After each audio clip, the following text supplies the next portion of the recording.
Assalamualaikum warahmatullahi wabarakatuh. Bismillahirrahmanirrahim. Oke, untuk pembelajaran hari ini kita belajar tentang pendidikan Al-Quran Hadis SMP Muhammadiyah kelas 7 di semester genap. Oke, kita sampai masuk di materi tentang bab ketiga, balasan bagi manusia yang tidak beriman, halaman 45. Oke. Pendahuluan. Sebesar-besarnya nikmat Allah Subhanahu wa Ta'ala yang diberikan kepada kita adalah iman dan Islam.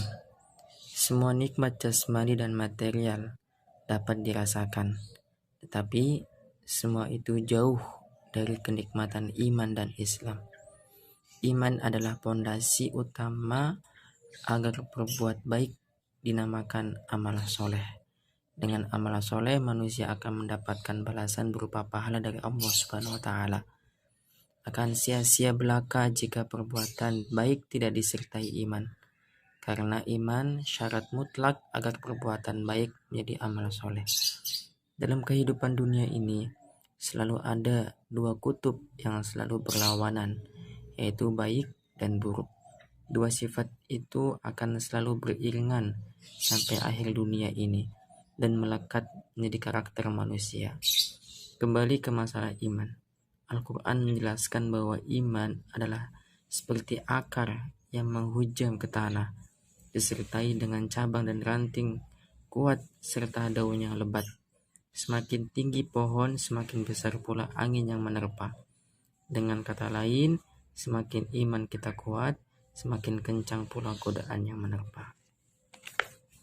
B. Paparan materi.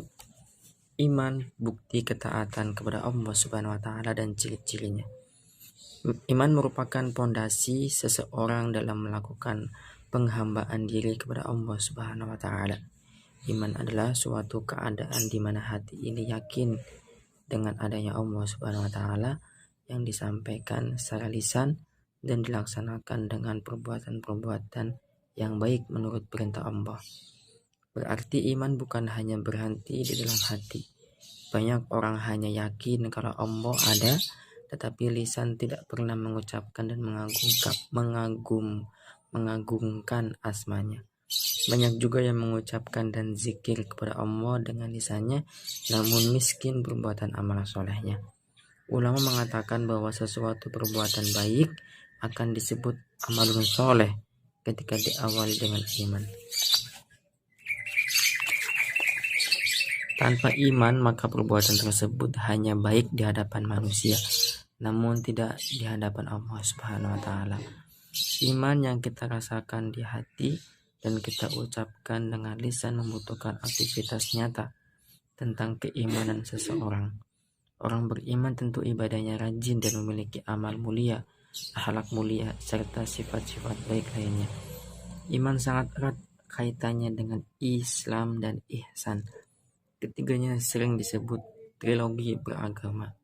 Iman, Islam, dan ihsan. Antara ketiganya tidak terpisahkan, namun merupakan satu kesatuan dalam menjalankan agama, yaitu agama Islam.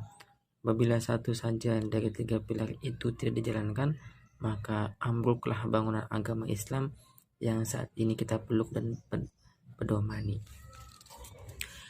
Kaitan dengan orang yang beriman dalam Quran surat Al-Mu'minun,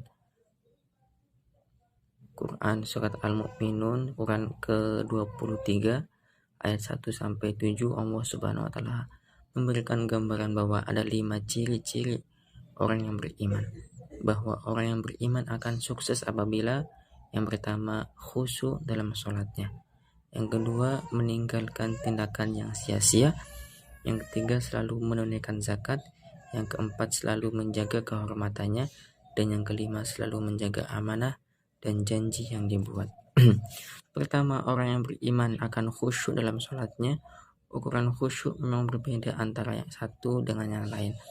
Namun dalam mengerjakan sholat, hendaknya fokus dan tidak tergesa-gesa dalam melaksanakannya. Banyak kita jumpai orang yang sholat namun sangat cepat dalam gerakannya. Tentu apabila demikian bacaan yang dilakukan tentu jauh dari kaidah yang dituntunkan agama. Karena salah satu hal terpenting di dalam sholat adalah tumak ninah. Dengan tumak ninah di dalam sholat, maka insya Allah akan membawa kepada kekhusyuan. Kemudian yang kedua, orang yang beriman akan menjaga diri dari lisannya. Ada pepatah mengatakan, mulutmu harimaumu. Maksudnya mulut yang kita miliki dengan lidah yang tidak bertulang membuat manusia dapat mengatakan apapun. Namun, konsekuensinya apabila lisan tidak terjaga baik, maka dapat menyebabkan orang lain tersinggung, sakit hati, bahkan permusuhan yang berdampak negatif. Gunakan lisan yang diberi Allah kepada kita sebagai bukti keimanan kepadanya. Kemudian yang ketiga adalah menunaikan zakat. Orang yang beriman dituntut memiliki kepekaan sosial. Harta benda yang dimiliki orang beriman akan dikeluarkan untuk berbagai macam kegiatan, baik kegiatan sosial maupun keagamaan. Dengan dikeluarkannya sebagian harta, berarti kita membersihkan harta yang kita miliki. Karena dari harta yang kita miliki ada sebagian kecil hak para fakir dan miskin. Yang keempat, orang beriman akan menjaga kehormatannya. Dalam agama Islam, apabila sudah memenuhi syarat-syarat tertentu, maka segeralah untuk melaksanakan pernikahan. Pernikahan adalah salah satu solusi untuk menjaga kehormatan manusia. Namun, karena tipisnya iman seseorang, maka kehormatan yang dimiliki dihancurkan oleh dirinya sendiri. Belum melakukan akad nikah sudah berhubungan lain jenis layaknya suami istri, atau sudah melangsungkan pernikahan namun melakukan hubungan dengan orang lain yang tidak sah secara hukum agama Islam. Kemudian yang kelima, orang yang memelihara amanah dan janji. Apabila yang kita ucapkan seluruhnya akan diminta pertanggungjawaban di hadapan Allah Subhanahu wa taala.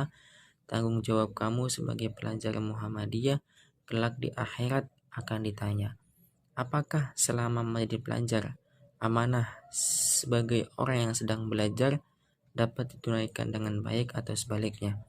Amanah sebagai pelajar yang dilalaikan. Nabi Muhammad SAW bersabda bahwa tanda-tanda orang munafik ada 3. Yang pertama, berdusta di dalam perkataannya. Yang kedua, mengingkari janji, dan yang ketiga, mengkhianati amanah yang diterimanya. Kelima ciri di atas menandakan bahwa keimanan seseorang tercermin di dalam perilaku keseharian manusia, mulai dari ibadah yang selalu terjaga dengan baik, meninggalkan kemaksiatan dan kerugian dalam lisan ataupun perbuatannya, suka memberikan sebagian hartanya terhadap sesama yang membutuhkan, fakir atau miskin, suci dalam menjaga kehormatannya, dan terakhir yaitu kesamaan antara perkataan dan perbuatan, menjaga amanah dengan baik. Demikian pelajaran hari ini yang bisa Bapak sampaikan. Untuk itu, apabila kalian mempunyai pertanyaan silakan tulis di kolom komentar. Dan apabila dikatakan kalian hadir dalam pelajaran ini, kalian mengomentari di dalam Google Classroom dengan format nama, kelas, dan akun kalian. Dan apabila kalian ingin mendapatkan nilai tambahan, silakan komentari di kolom komentar YouTube nama kalian, kelas kalian, dan tanggapan kalian. Terima kasih atas perhatiannya. Billahi fi sabilil haq fastabiqul khairat. Wassalamualaikum warahmatullahi wabarakatuh.